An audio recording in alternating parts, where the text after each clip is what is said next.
Bonjour à vous, amis bricoleurs. Il y a quelque temps, j'ai fabriqué une remorque à vélo. Elle est très maniable, pratique pour partir en vacances avec un animal de compagnie et même on peut se balader pour le plaisir des enfants. Alors, sur une vraie piste cyclable bien goudronnée au bord d'une rivière, c'est carrément génialissime.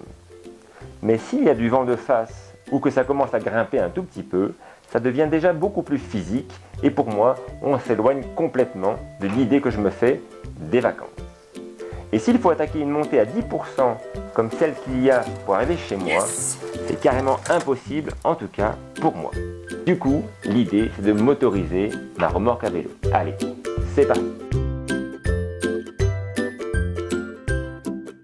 Pour motoriser le vélo, j'ai acheté deux moteurs de 250 watts chacun et à 30 € pièce, j'ai pas trop hésité. Là on voit là une excroissance ici, c'est une petite boîte de vitesse et des engrenages. Parce que le moteur il va tourner à 2-3 000 tours minute et c'est mieux si la roue elle tourne plutôt aux environs de 100 à 200 tours par minute. Sinon ça risque d'être dangereux. Ces moteurs sont en 24 volts et je pourrais simplement les commander avec un interrupteur. Hop, ça accélère, hop, ça freine. Ça ne serait pas très confortable. Du coup, pour moduler leur puissance, j'ai acheté deux accessoires vendus ensemble pour 15 €. C'est une poignée de gaz électrique, bien évidemment, et qui commande un variateur de puissance. Alors, pour simplifier, quand la manette est au repos, lui va envoyer 0 volts au moteur, du coup ils ne vont pas avancer. Et plus je vais tourner, plus il y aura de volts dans les moteurs, jusqu'à un maximum de 24 volts, parce que ces moteurs sont en 24 volts chacun. Allez, en image, ça donne ça.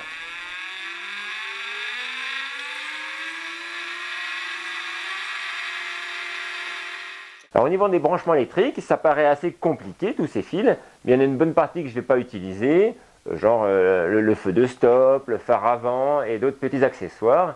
Du coup, il n'y a pas tant de fils que ça. Mais il y a un rouge-noir, ça c'est l'alimentation. Il y a un gros câble bleu-jaune, c'est la sortie. Si on se trompe de sortie, le moteur est dans l'autre sens, donc c'est pas très grave. Et donc il y a deux fils pour le contact et 3 fils avec un code couleur, donc c'est difficile de se tromper. On va avoir un gros problème, surtout dans les virages. Parce que dans un virage, la roue qui est à l'intérieur du virage parcourt moins de distance que la roue qui est à l'extérieur du virage. Du coup, il ne faut surtout pas que les deux roues tournent à la même vitesse, sinon c'est tout droit dans le fossé.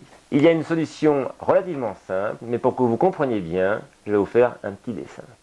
C'est parti. Si j'ai une source d'énergie 24 volts et les deux moteurs branchés en parallèle, l'un à côté de l'autre.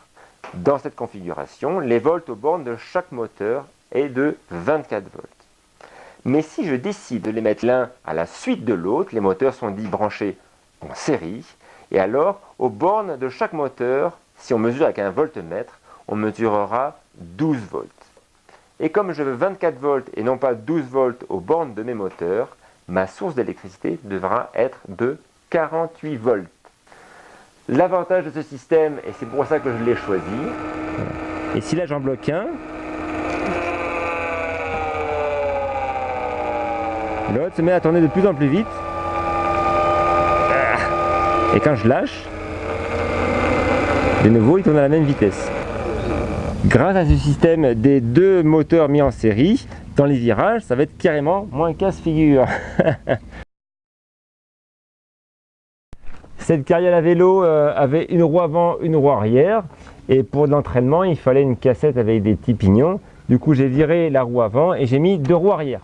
Et du coup, on a récupéré aussi les dérailleurs pour tendre la chaîne. C'est tout dans le bon sens. C'était un peu... Dans l'autre sens.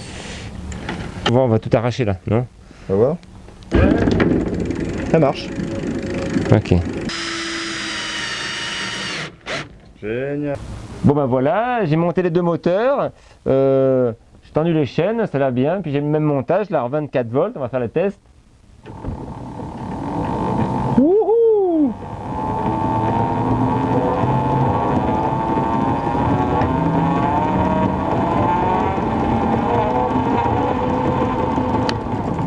Yes! Wouhou! Reste plus qu'à monter la poignée sur le vélo, hein?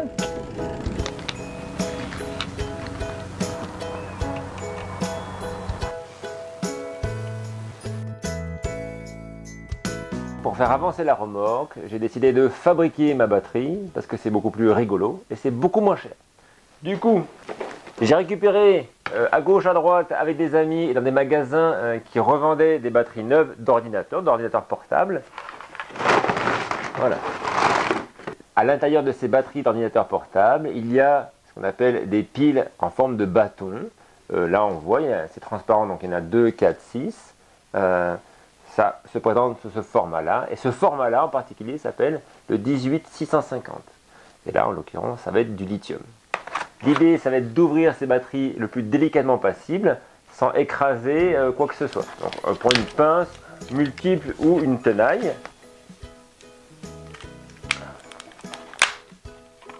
Voilà. On voit, il y a le moins qui vient jusqu'à là, il est recouvert en plastique, mais il vient jusqu'à là. Et là, il y a le plus. Alors, pour les séparer, les tester une à une, on va devoir couper avec un ciseau et je propose de commencer par couper ici où il y a les moins, parce que là si on coupe ici, on va mettre en contact le plus et le moins qui sont la languette. Donc c'est mieux toujours de commencer par cette zone là, comme ça, hop, et hop, voilà. Après on ouvre la pile et on va pouvoir couper facilement le plus, dégager les plus. Hop, et voilà. Je laisse les languettes bien évidemment parce qu'après pour souder à l'étain, l'idée c'est de ne pas chauffer la batterie, donc il vaut mieux chauffer juste la languette plutôt que de chauffer la batterie. Ça ira plus vite en plus pour souder. Grâce à ce petit chargeur intelligent, alors ça j'en ai testé plusieurs, celui-là il n'a pas fait de défaut pour l'instant, c'est l'Opus BTC 3100, une vingtaine d'euros. On me met jusqu'à 4 piles, il va les charger, les décharger et les recharger. Alors, au moment où je le mets dedans, il indique la valeur en volts de la batterie. C'est important pour moi de le connaître, l'état de la batterie au départ. Donc je note avec un petit stylo indélébile dessus la valeur en volts de la pile quand je l'ai récupérée. Une fois qu'il a fini son cycle de charge, décharge, charge, il va m'indiquer ici sur l'écran digital la capacité de cette batterie. Et ça, je vais le noter dessus. Et comme ça pourra m'aider pour la suite. Une fois que j'ai plein de piles rechargées, je vais attendre une quinzaine de jours et remesurer les volts qu'il y a aux bornes de chaque pile. Et si je vois que les volts sont descendus en dessous de 4 volts, ça veut dire que la pile a une auto-décharge, elle va se vider toute seule. Et ça, du coup, je les jette, ce qui est assez rare. Mais ça me permet d'éviter de mettre une pile, on va dire, foireuse dans un ensemble de piles qui marche bien. Alors, je vais devoir assembler toutes ces piles. Et alors, ces piles-là font entre 2,9 et 4,2 volts. On va dire communément qu'elles font 3,7 ou 4 volts pour les calculs. Donc, une pile comme ça, c'est 4 volts. Et si j'en prends 4 ou 5 et que je les mets les unes comme ça, les unes à côté des autres, j'aurai toujours une pile de 4 volts, mais une grosse pile. Et si j'en mets 25, j'aurai une énorme pile de 4 volts. Par contre, si je me mets à les mettre les unes derrière les autres, comme ceci, je vais additionner leur tension et moi, comme je veux du 48 volts, j'ai décidé d'en mettre 13 les unes derrière les autres. Ces piles-là, lithium 18650, on ne peut pas les charger au-delà de 4 volts, et on ne peut pas descendre en dessous de 2,9 sans dégrader fortement la pile ou diminuer énormément le nombre de cycles, le nombre de fois qu'on pourra recharger cette pile. Du coup, quand on les met les unes derrière les autres, globalement on pourrait charger 48 volts, mais on ne sait pas. Est-ce que celle-là elle fait 2,9 et celle-là elle fait 4 volts? Du coup, on utilise ce qu'on appelle un petit outil électronique, on appelle ça un BMS. Alors un BMS se compose comme ceci, c'est toujours à peu près pareil, surtout ceux-là ils sont bien, ils n'ont que 2 points parce qu'on peut charger et décharger en même temps les piles.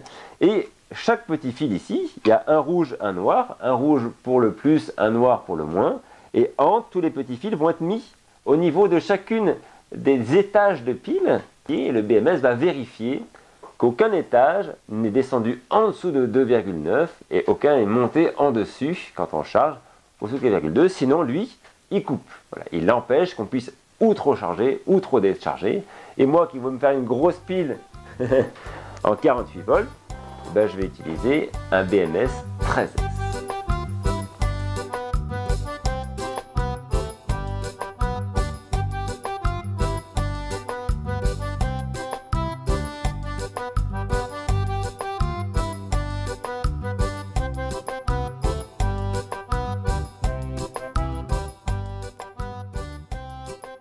j'ai acheté ces petits composants qui sont très sympas.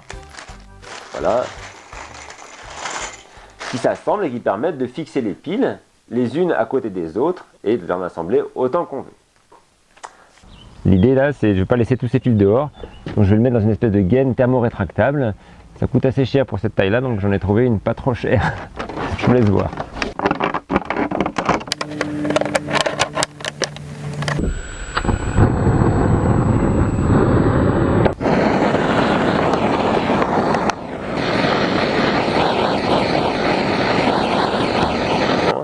Et bien voilà, c'est le genre de batterie qui fait plaisir à avoir. La capacité globale, c'est à peu près 500 watts parce que chaque petit bâton fait 2500 mAh. Quand on multiplie par 3,7 volts, on obtient plus ou moins 8 Wh chacun, x 5, x 13, ça obtient un peu plus de 500 watts heure de capacité de stockage, ce qui est déjà pas mal. Bien évidemment, de la même façon qu'il ne faut pas jeter un mégot de cigarette dans un réservoir d'essence, il est formellement interdit, quand les accus sont pleins, de percer l'accu. Si on perce, ça s'enflamme, bien évidemment, au contact de l'air. Si malencontreusement il y avait un court-circuit dans les moteurs, pour ne pas faire exploser la batterie, j'ai installé en série à l'entrée comme à la sortie des portes fusibles, donc c'est des petits œufs comme ça, dans lesquels j'ai mis des fils de voiture classiques, et j'ai mis des 20 ampères, parce que 20 ampères sous 50 volts, ça fait déjà 1000 watts. Donc si je tire plus que 1000 watts, ça va s'arrêter. Et c'est tant mieux, sinon je pourrais abîmer mon accu. Comme je n'avais pas envie de charger ce genre de batterie avec de l'énergie nucléaire, et ça c'est pour des raisons personnelles, j'ai décidé de les charger avec un panneau solaire. Celui-là c'est un panneau solaire de 130 watts, pas plus grand parce que sinon il ne serait pas rentré sur la remorque, et plus petit, ça aurait été dommage. Par contre, ce panneau solaire étant 21 volts maximum, comment est-ce que je fais pour charger une batterie de 52 volts avec un panneau de 21 volts? Eh bien, je vais utiliser mon dernier accessoire à 30 € et des poussières, qu'on appelle un MPPT Boost. Il y a deux fonctions. La première, le MPPT, c'est qui permet d'optimiser le panneau solaire. Je ne vais pas rentrer dans les détails. Et la deuxième fonction Boost, c'est que tout ce qui va sortir de ce panneau, grâce à cet appareil-là, va sortir en 52 volts. Du coup, va charger ma batterie. 52 volts, je le rappelle, ça va être atteint quand chacune de mes piles aura eu 4 volts chacune, et non 4,2, comme c'est prescrit pour ces piles-là. Parce qu'il paraît que si on diminue un petit peu la valeur maximum et minimum, on peut doubler le nombre de cycles. Vrai ou pas vrai, moi j'ai bien envie d'essayer quand même. Ça m'embêterait que cette batterie me dure que pas très longtemps, vu que je ne l'ai pas payée.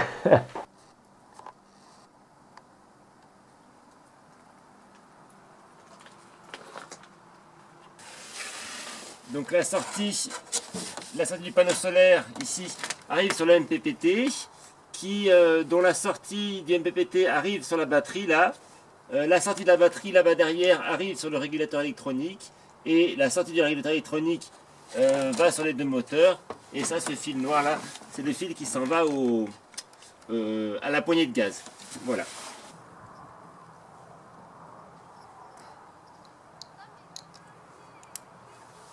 Ta-ta!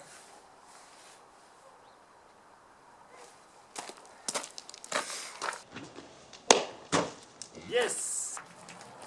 Wouhou! Youhou! Oula, oula, oula, oula! Je pensais être seul à faire ce genre d'expérience, mais j'ai rencontré une communauté de gens qui sont à peu près tous comme moi. J'ai participé au départ du Sun Trip Tour.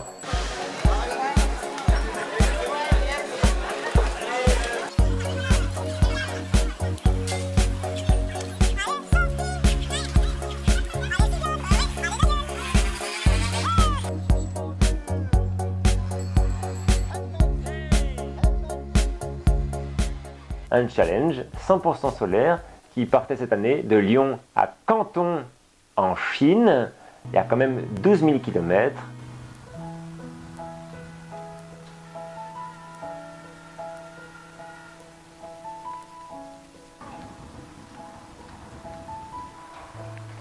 Il n'y a même pas de réseau. J'arrête. Je rentre à la maison.